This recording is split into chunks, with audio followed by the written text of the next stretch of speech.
All right, here we are. Gayo hawa yano hawa yano hawa yo ho yano hawa yano hawa yano hawa yano hawa yano hawa yo ho hui yeah. Ha ha. Here we are at the very first inaugural class of the NBV3E course. And I am your instructor, Elliot Dockstader Wynn. Let's go get this crazy train a going. NBV3E, Worldviews and Aspirations of First Nations and Métis and Inuit Communities in Canada. Very official sounding. It sounds like a lot of words. There's an awful lot of letters in that one, but it's all to make it sound, to be able to show you, illustrate that there are going to be understanding of the First Nations, Métis, and Inuit. That's otherwise known as, the acronym is FNMI. So the FNMI, that's part of it, in communities in Canada. And that's First Nations across what we call the upper portion of Turtle Island. That's the North America continent that we live on right now in where we are. So, ani, bonjour, wache, tanse, sego, scanogat, all the words to use to say hello. And as I say hello and welcome you into our digital forum for our class, the digital online platform. Everybody's slowly milling in, coming into class, clicking on the radios. Hey, out there in radio land and video land, so that you might be able to better understand what we're doing today. This is the MBV3E Worldviews and Aspirations of First Nations, Métis, and Inuit Communities in Canada. And I am your instructor for this one for the next few weeks, Elliot Dockstader Wynn, Ani Bonjour, Elliot Dijnakas. My traditional name is Jauna Be. I was given that by my grandma. And so we are going to be slowly trucking our way through. We have so much to do in so little time. Or so little, no, yeah, that's right. So much to do, so little time. Let's get going. So first off, just so you know that the courses are available through the Wasta Distance Education Center, a program of North Anishinaabe education, and that we are located at the heart of Sioux Lookout on Front Street in downtown Sioux Lookout. And I have up on the screen, for those who can see it, I have that there's a picture of me standing in front of WASA, and that has my email linked onto it.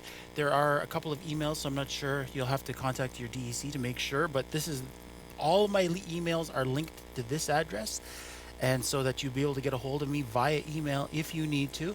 Also, the WASA Distance Education phone number, and everybody got a pen just in case, 807-738-1488. I am at extension 2223. 2 even. That's what my grandma would have said. But the Zoom link is also available on there, and the radio link. We have the QR codes available for both of those options, and so you can call us locally. There's also an 800 number, but we are here broadcasting live on FM radio channel 91.9 in Sioux Lookout. And so you can listen to us online. Another thing that needs to be kind of clarified was that you can actually go onto the NNEC website, and there's actually a small micro link at the bottom. So if you miss a class, or you're out of the region, or you just want to hear, you can log in, or you can just log in via the internet, go to the NNEC site, scroll down to the bottom, and that's for all of our visiting listeners too, who are just on the radio. If you start enjoying these courses and these classes as well, then you can log in and get a little bit of the information that's around them, regarding them, that is. All right, so here we are, Unit 1 of the course, Spirit of the Land. So this first little picture is just showing you a few of the little teaching devices that are used. We're a very visual people. It's not that we only had visual, or people always say that we didn't have written language, that it was the bardic tradition, which is true. But also there were types of writing styles and learning styles that were part of our our Indigenous life and First Nations, for First Nations people here on Turtle Island. In this first little picture, there's the medicine wheel with the four directions, colors. There's a little small picture of seven people all together, seven grandfathers. We're going to be talking about that a little bit later on in the show. The show. Well, I guess this is kind of a show in its own way. And we also have a picture of a traditional elder putting out her sacred offerings to the world that we're in. So the spirit of the land. Let's start there, because that's the main title about this. When we're talking about FNMI and using the English terminology that's going to be associated with how we relate to the course material and the things that we're going to be talking about, we talk about FNMI, we talk about the Eurocentric English language use and recognition of how we learn. But we're going to be changing that up. We're going to be changing that up because, first off, when you start talking about spirit of the land, the spirit of the land is, if you talk to elders, that's what they bring into conversation. But they don't talk about it. They don't say spirit of the land. And so it's very important to understand where that comes from. Aki, Ake is the land. And Akinido is the Aki, that's the spirit of the land. And the spirit of the land is not just the feeling you get when you're out in the bush, right? It's not just the feeling of the forest. It's the spirit, the living, breathing entity that is the earth itself. Shkakamakwa, the earth, and being on the land. And that Akinamage is learning from the land. So when we talk about learning, being part of the spirit of the land, that's what we're talking about, having that learning right from the earth itself. Now, you're going, everybody listening now is like, wait. This guy's jumping into an awful lot of traditional language. No. It's not going to be on the final exam, as they say. It's going to be part of, it just has to be understood that when we're in reference to it, I'll be talking about these back and forth. And if the only thing you get out of this whole course is the word ake, well, my grandma would be happy with that. Your marks might not be, but but that's just something that we're going to contend with. But you need to understand, because this might come into your writing and this might come into some of your assignments afterwards, because then it'll give you a better idea, because we're learning from the land, and these traditional teachings that come up, that are part of it will be coming from that source, right? That's where our language and our culture and all that kind of come into play. So right off the bat, we are talking about Aboriginal Worldview. And this is how it's posed in our textbooks and in the MVB lesson course pack. You'll notice at the bottom of this screen that I'm going to be citing from time to time which part of the textbook this particular slide would correspond with, and also as part of the lesson package that was sent out. So where do we start? On the visual picture of this, the pictorial that's added is an Anishinaabe in a First Nations dancer who's looking around across the land, across the cosmos even. There's this whole starry night. And this is where we talk about the Aboriginal worldview. How do we see the world? And I go back on a lot of more Southern Ojibwe language, because that's where my roots are in all of this.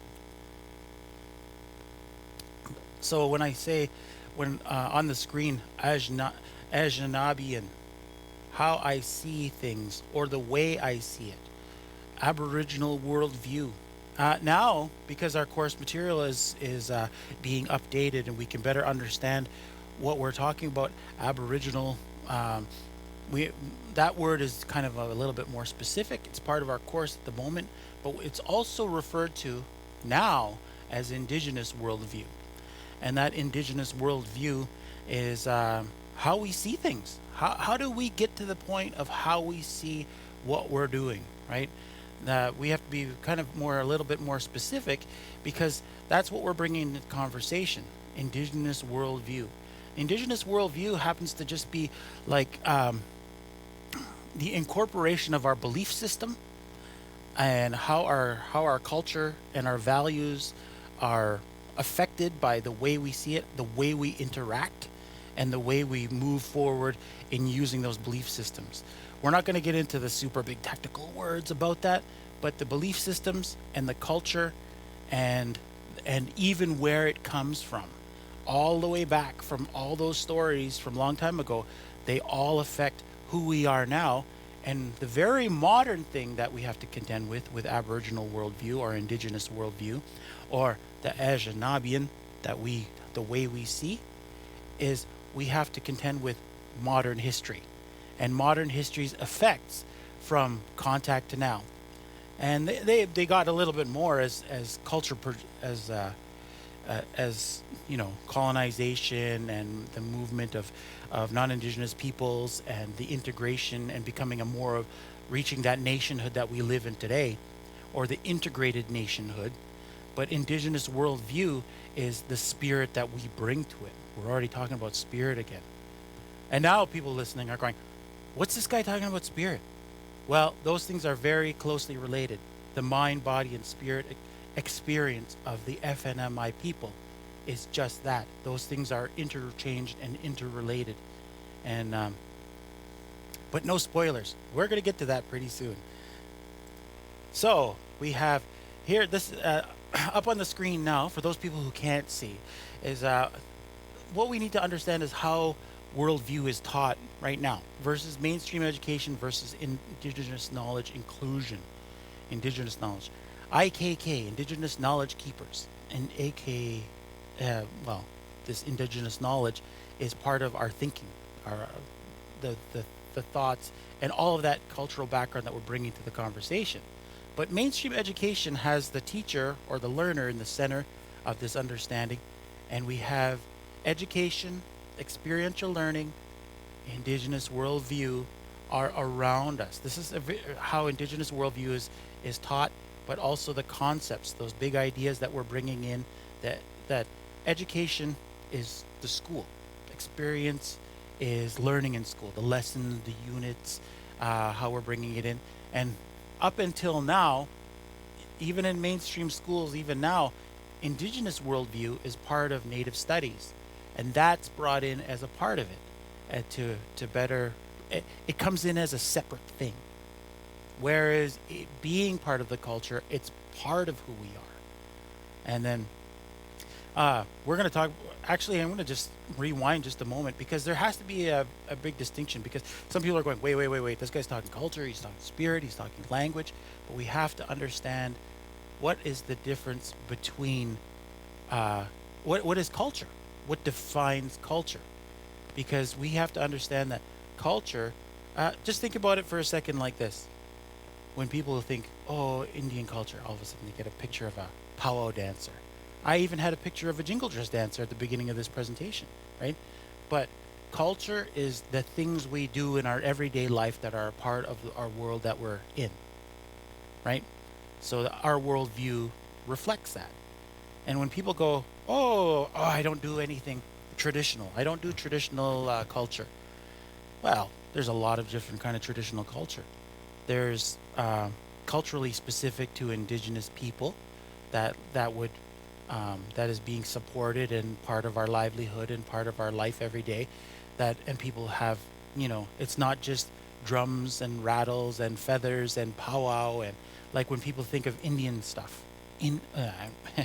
And when I say Indian stuff, I know there's going to be a little bit of a hey, what about that? But if you watch In Digital Voices on Friday, or if you look at that YouTube channel, there's going to be a reference to this terminology that we're talking about here to support why we use the language we do. But right now, for us, we have culture. So you're like, well, I don't do any of that stuff he just mentioned. Yeah, but did you ever go fishing? Did you ever go pick berries? Did your grandma ever make you tea out of cedar? Did you ever, did you ride in a boat?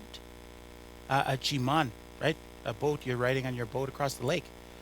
That's all part of the culture. That's part of the culture we do every day. even modern culture.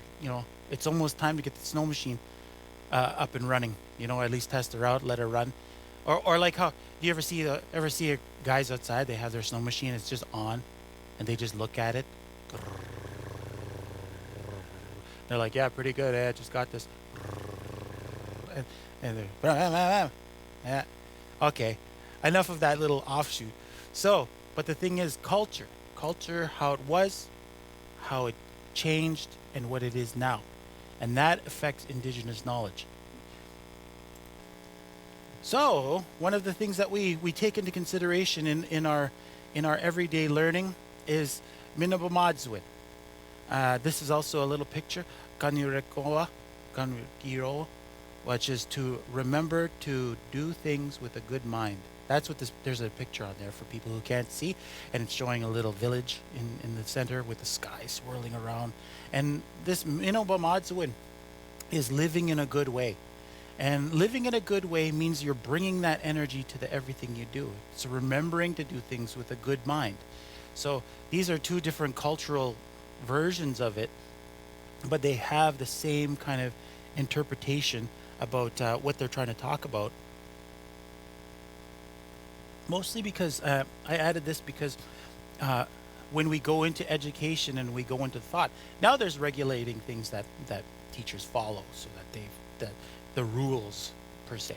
But when in traditional culture we had to do things in a good way because we had to make the nation stronger, right? So Minimum is one of these concepts. And for people who are listening and go again, I'm not going to keep on dwelling on this. I'm just talking about this now because I'm a new teacher and because no one's ever heard any of my lessons before or my keynotes. So I am going to be adding this language to what we're doing. Is it in the text? No. Is it in the course package? No. But you can use it to support your writing as we go along when we get to the key questions. All right? So that's part of this. This is support material for all you guys listening out there. And everybody who is listening just on the radio just for fun, Minobemaadziwin, living in a good way. Yeah, so that means taking care of yourself. So when we start getting to Indigenous ways of knowing, though, and Indigenous ways of that Indigenous worldview, there's a word for that too. Enaabiyin. And Enaabiyin is that Indigenous ways of knowing. This goes back to the Enaabiyin and the way we see. There's a little mnemonic picture here of the 7 grandfather teachings, but we're going to get into that later on in the course. And that's just to show you that there's a way, a fluidity, a movement. There's a long line that just goes through and attaches all these teachings together. And as we go, we're going to be building that up. We're going to be building that Minobemaadziwin, our Indigenous ways of knowing, and our worldview. So when we get to, we reference back into what our worldview is, there's my worldview is affected by all of the things around us. And you can see that those different things are affected by different areas of where we are. Let's call this the micro. We're the micro. We're the center of that. And as we move outward, that's the macro. I'm not going to test you on micro and macro, everybody out there. Micro means little, macro means big. And but for us, for our version of this, we're talking about how this text, comes from our textbook, page 6 in the course package, page 3. And this is the different areas that we're talking about that affect who we are. And if you start, you don't even need this picture. You just think of where you are right now, and you go out from there. So then you go your family, or you as a person. People talk about, there's our appearance, how we look, how we feel, our emotional, social feelings, our identifying gender or not identifying it as part of it, and our thought process of how we've learned things, like the mind that we carry with us. And then, but how are those things affected? And then so we go outside of that to our family, to our nuclear family, our mums and dads, our brothers and sisters, our caregivers, some people might not be with I lived with my grandma when I was growing up, so she was one of my main caregivers as my nuclear part of my family. And then, but outside of that, we have our neighborhood, our town, our region, our country, and these are all affected by language, or our language use, which we're going to be talking about again later on. But and of course on Indigital Voices episode 5. But when we talk about that, we talk about how we are affected by components of our culture. And so there's the language. We have the language, we have the way we learn, that education, and our life experiences, our economic status, our ethnicity. Well, we're talking about Indigenous worldview, and for the most part, our class and a part of our viewership, we are speaking from the FNMI perspective, from the First Nations perspective. For those people who are non-Indigenous, then that would be where you'd identify as that and how it affects. And when in that case, you'd be relating this course material to the to the to the meeting of those cultures. And then there's cultural tradition, and then there's cultural reclamation, which we're also going to be talking about later in this course. And so there's all these different things. Of course, there's the land and the way we learn from the land, and the things that we have in the land. So then, and our roles and responsibilities in community. And those were all decided, they were all figured out a little bit differently within the culture prior to contact so many years ago. And so, here's a little, we're well into our presentation, our class today. And if you go to, this would be slide 11, the ever helpful slide 11. And then, there's a little bit of a breakdown on the screen of talking. This is one of the support questions, and it says make a list of 5 factors that influence your life and give one reason why you chose it. So this is and support question 2, using your textbook or even a dictionary, define the following terms. So let's see, what would my 5 factors be that influence my life? So my ethnicity, my family, being a grandfather, also being an artist, and let's see, and my communication skills. How does that influence me? Well, they all make me who I am today, right? So it's pretty easy. Just pick 5 things about yourself and the reason why they affect who you are. And then so then I always have to bring that again, living in a good way, that Minobemaadziwin, and how that relates. That's all of those different things that have to be our sensitivity. Support question number 2, those terms for our listeners and for anybody who's just listening via headset, possibly out on the trail somewhere or traveling, is community, belief, perspective, value, aspiration, history, culture, and attitude. So defining those terms. And when you can use your textbook for this one. This is in the course pack, page 3. And then if you look into what we've been talking about so far about our life and times as FNMI people, or Indigenous studies, Indigenous worldview, then we can see that community talks about where we live, the belief system that we carry, perspective. We also refer to that as an Enaabiyin so far.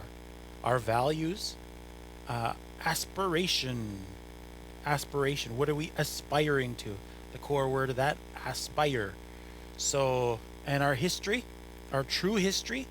There's within the cultural history, they use the term myth, legends, and true history. I omit the word myth because myth has, if you look up the terminology, myth actually says that it's a story without an origin, whereas within our culture we lean more on legends, which is, even though they might seem fantastical and almost to the point of being almost supernatural at times, that the history is considered uh, that true history. It's considered a true history, but a legend has uh, a source. It has a source. So sometimes that source is cosmology, or that's, you don't have to learn that word. But I mean, that's a pretty technical term, but it's a story that affects the origin of the culture. So even though it might seem like if it's mythological, like as in like it, nobody knows when it happened. Generally, we'll get to stories like the creation story. So you don't need to know the date of the creation, but you can understand that the creation story is the story about the beginning of time, or the beginning of our world, or the beginning of our land, and you can understand how that happens and why it's put into it as a true history. And we're going to be talking more about how storytelling does that. Culture is the culture we live in. We mentioned that a little bit more. And attitude. Yeah, living in a good way, being of a good mind, having a positive attitude, putting that energy, having that heart, bringing heart into it, that Debwewin, that truth, and bringing that into it. So it's really, these are support questions. The reason why I kind of spent so much time with this, because for those people who are participating in the course, the this is really helpful if you fill this in, because you don't ever have to be scared about using your resources that you have available to you when doing the main deliverables for the program, like the key questions.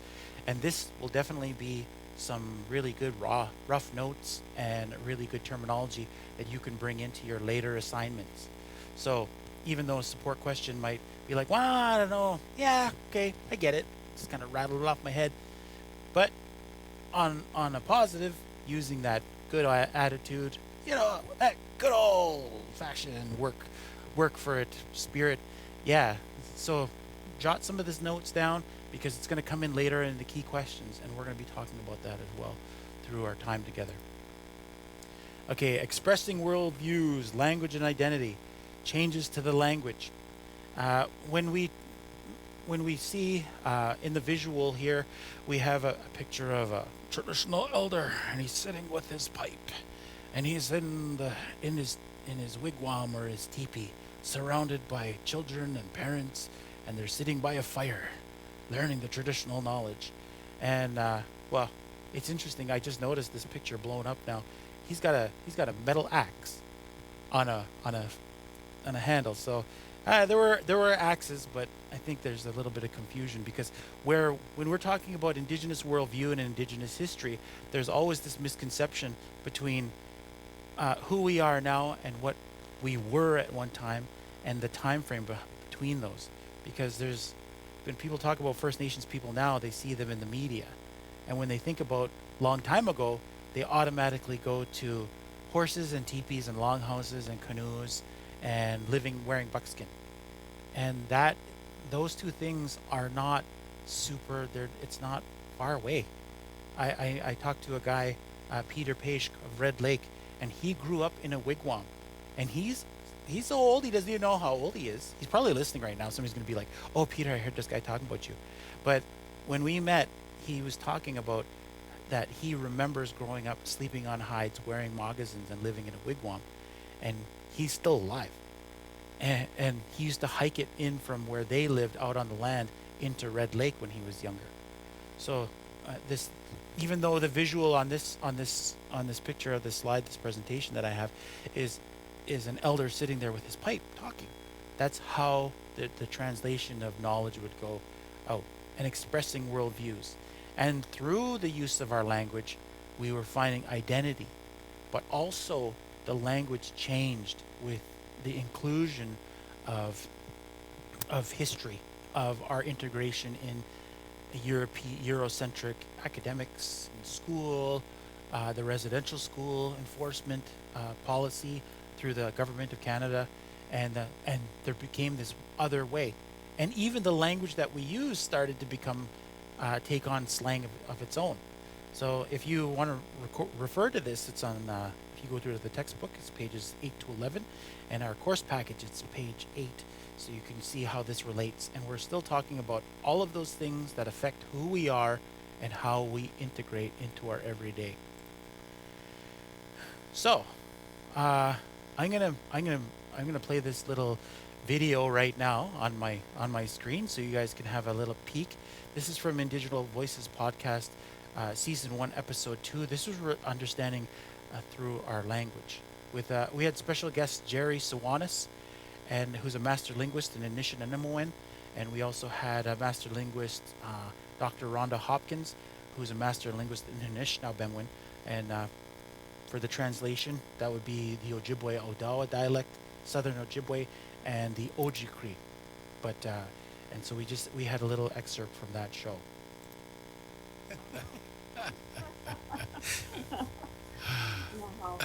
Wow. No, so not getting did end up. No, not good the way the mark. Um, can I go here? We opportunity weekend on Nishnabe Ejitke. Midas Pamam Pidas Pamam Pigana weeka Nibchinak weekend on Ocean Schnabe. Pop to Dona on that Nango is beneath the mot, Economagasic. Tom Donishnabe move me the somewhat Nishnabe Maadziwin. Then end up. So what I'm saying is that um, uh, the, our new learners, our new people that are Anishinaabe people that are learning to speak Anishinaabe want to learn the culture. They're all excited about our ceremonies and what we do. What you doing to get, if you're hunting or something, and we just oje said man about we meet with the monster with we me where so you know how we do our ceremonies, like even hunting, how we offer our prayers for the animal's life so that we can have a good life. So all these people want to learn the culture, but then they put the language later. But it's the wrong way. You should put language Anishinaabe first, and then the culture will come, because in the language is where the culture is. Mije kinagego sastamukin ishtengoya mushkin Anishinaabe mat inamage hidwinan banane nisastan edmin. Yeah, so that was just to better understand why that clip was included was again going back to our understanding through language, and part of the language is part of our understanding is understanding those words that are part of our culture, because what they do is because they're from the land, they carry spirit. Remember, we're going full circle. Does everybody come follow me? You there? All right.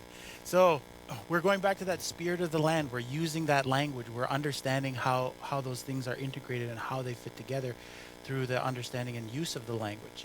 And if we better understand, like Dr. Hopkins was saying, everybody's going out there and learning the culture. Sure, they're learning how to go. They're jumping in right from zero to 60 and Fast and the Furious style, but whereas they're not going ahead with the language to best understand what they're doing and why it's so important to involve spirit in that language base. So we're moving on, being again ekinomagamic. That ekinomagamic is again ake no akinomage gamic, right? Gamic. That's the land. That's our shelter. Our shelter of learning. Welcome. We're coming to our lodge now. We're in our digital lodge right here on the radio on 91.9, and we're here at Wassa Distance Education Radio in downtown on the Wassa Distance Education Network. And I am your educator, instructor, teacher for this NBV3E course, Elliot Dockstader Win. Just a refresher if you wanted to be reminded of where we are and what we're doing.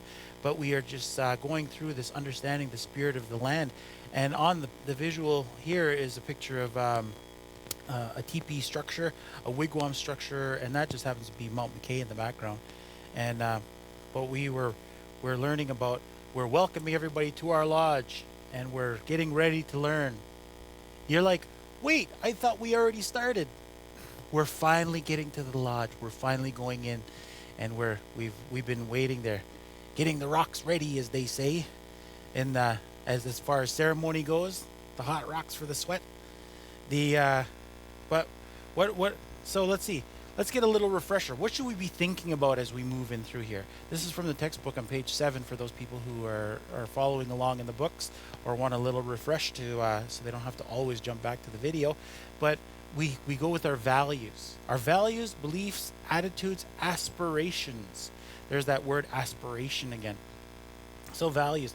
How do members of our society think that people should act toward one another and to people in the groups? How is wealth valued? That was a different kind of thing that was decided a long time ago about how we value our life. There's different ways we comprehend that. How are resources distributed and used? At one time, we are the stewards of the land, and we only took what we could. We came with nothing, we left with nothing, but we took care of the land, as was told through our old stories, right? And how do we express those beliefs? That's where we're going back to our storytelling, and how we relate that. What beliefs do people share, and the spiritual beliefs. What beliefs do are people sharing, and what are the beliefs? How do they guide the culture?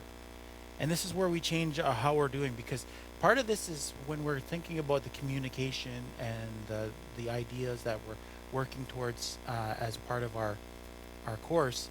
We have to best understand, like, how are we going to be able to bring in the attitudes of what feelings do people hold towards specific things?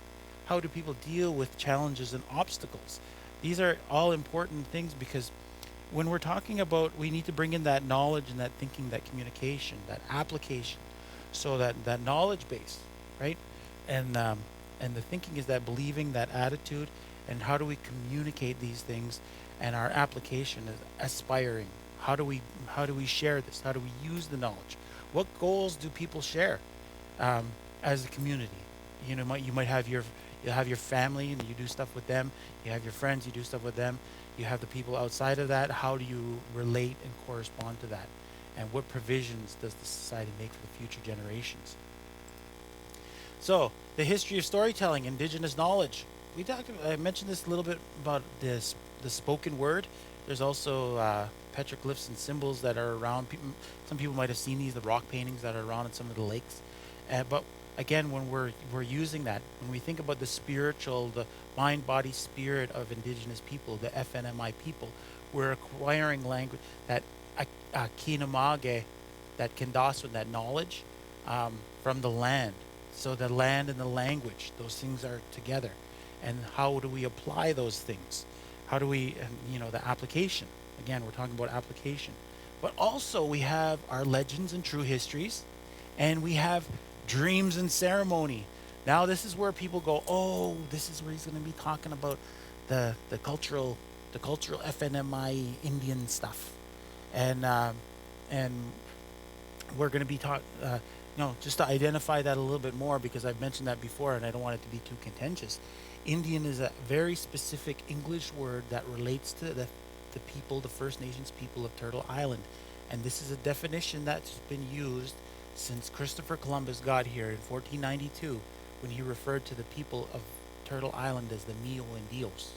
And so the Indios means of God. So when that translates over into English, it becomes Indians, which is different than when people talk about East Indian or people from India. There's even different terminology for the people of that land. But for the land here, when I speak in English, using the phrase Indios, change here in English, Indians, I'm referring to Indigenous people of North America. And so, just so you know, So I don't want to be, I might get emails about it, I might get texts about it, I might, but that's the reason why you need to know that that's an actual terminology is because we didn't come up with it, and it's still part of the Indian Act, and so take it up with your MP. That, but we have here, now it's time to go into our digital lodge. And we can have, this is an awful loud fire. Let me turn it down a little bit. So, on our screen is the fire. You can feel yourself getting warm. You hear the crackling. That whoever you sent for wood on this one has got a real sappy bunch. They're all popping out. Everybody knows how summertime fires are. Everybody ducks. It's like homemade fireworks. Hey! So, this is part of a story, a traditional story. And when we talk about how our traditional stories come in, this is one of them. So, long time ago, when the spirit world was separated from the regular world, there was a great tree that grew in the spirit world. And a woman named Sky Woman was lived up there. And she was pregnant with a baby. And that baby, her belly was getting bigger and bigger. And she's waking up her husband and I'm hungry. Can you go get me a snack? And he's just like, no, it's late. I'll go in the morning. Come on. I heard there's some really nice roots and things growing over by that tree. It's a spirit tree, but I know that we can just go over there and do some of the harvest from there. He goes, no, we're not even supposed to go near that tree. I'm not going to do it. So he says, so she finally says like, oh, well, I'm going to go.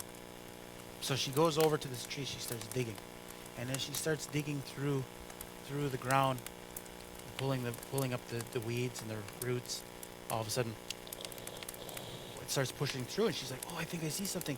All of a sudden, she pushes it open, and she could almost see like something shining in there. All of a sudden, she pulls it back, and she sees that. She's like, is that stars? What is that? And all of a sudden, she starts falling through. The ground starts to collapse.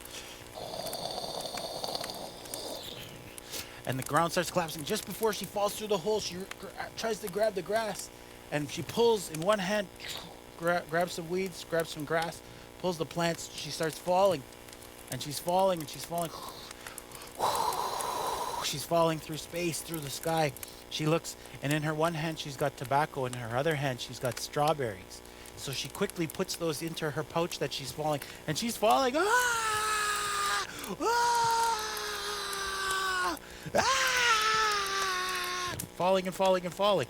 And falling so long. She's just looking like a skydiver right now.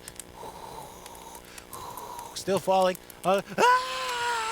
Keeps on falling. All of a sudden she could hear something. Knock, knock, knock, knock, knock, knock, knock, knock. She could hear sound off in the distance. She could hear the sound. She could hear wings.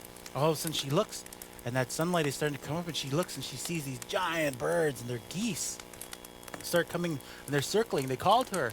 They're like, this way, we'll catch you. Just let yourself fall. So she's falling, and they come out and they scoop up underneath her, and then they start flying her down. And they call out to the water. They call out to the other animals that are out there in the vast void. And in that void is just water everywhere. And so they call out and they're like, we need help. We've caught a being different than us. And she's like, I'm one of the sky people. She's a sky people. Here, come on, we need something to put her down on. So all the water animals, they start swimming around, they start calling out, and this turtle comes up. And they bring her down. And they drop her down. And so anyways, she decides that she's like, oh, what am I going to do? They're like, well, do you have anything on you? She goes, I have plants. When I fell, I grabbed plants. I grabbed tobacco and I grabbed strawberries. Like, well, we're going to have to figure out where you're going to do that. It's like, I can't put it on a turtle. And then, one of the animals is like, yo, I don't know if you can grow it on a turtle. And the turtle's like, I don't know if you can grow it on me. And he's just like, well, what are we going to do? We're going to have to figure this out. And so she decided to call a council of all the water animals. And so, you know what? I think I'm going to leave it for a cliffhanger there. What did she do next? What did she do next? So, when we start seeing how storytelling comes into play, I'm gonna have to do a part 2. We'll do fireside stories as we go. This is gonna be good. I like this. I'm having fun. Oh yeah, Ric Flair style. Hoo! There you go. Okay, so we're in our Kinamagamic, that demonstration and learning from the land. We're already there. Our Unzakanen, we're speaking the words from our history, and we're using that the Bajmoanin, our way of being in the world. What do we think of how we are in the world, right? Our Enaabiyin, how we see things. This is all indigenous worldview, Aboriginal worldview that we're talking about. And those things are connected because at the center is how we see everything. That's us. No matter who we are, that's us at the center. And in this visual mnemonic, you can see that the 4 directions are there, balanced. And so it's like, how do I tell the story in my own words? It's not just making up the words. It's bringing the core understanding from the story. So we're learning from the earth. We're bringing that story forward. And there's another picture of another story on there that I'll do another day. But this is from the textbook. You can go to page 6 and the course pack, page 3. We're still talking about how those inclusions, how they affect how we understand and through our everyday experience. So as we move towards the end of our course, there's a picture here of Sky Woman falling through the sky, and of course the geese flying down to pick her up. And this is part of a gallery installation that I did a few years ago. But the question here is more important. This has to do with our course, and this is support question 3. So if you go to page 13 in the textbook, there's creation stories, and you can choose one of those, reflect on how it illustrates the world, the worldview of the people who tell it, and what are the values, beliefs, or cultural traditions in the story that you chose. There's a few different ones there, and you can pick them. I told you one on here. If you want to use that so far, like how would that affect people so far? About she's eventually going to turn that turtle into the land, the turtle island that we've been mentioning throughout this first part of this course, the class here. But so what are the values and beliefs and traditions in that story you've chosen? So you look at that, do that, and of course this coursework will eventually work into your bigger structures. So it's good to keep an eye on what that is. And the reason why I want to mention this on this slide, you can see key question number 2. This is from the textbook from page 8, and it's about current events. This is more of a current events kind of social studies thing. And so you choose a news article about a current First Nation Métis Inuit problem or issue, and you can include the article and a little bit of a summary. The breakdown is it's worth 10 marks. There's 5 little points here, 2 marks each. It's a pretty easy one. This is a key question. This is an actual assignment. So what are the points of view that are expressed in that article? What's the beliefs or attitudes that are expressed? What's the perspective of those involved? Like, what are they thinking? What are they saying about it? What's the big problem or idea or issue that's in here? How do they feel about it?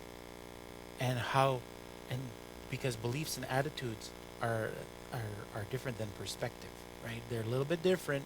Beliefs and attitudes, what do they believe? So, and how are they perceiving that? And does the article fairly balance those views? Because there's going to be a couple of different people but weighing in. And who wrote it? What's the bias there? Does it seem like somebody's leaning towards one or the other? That's just something that you'll have to contend with.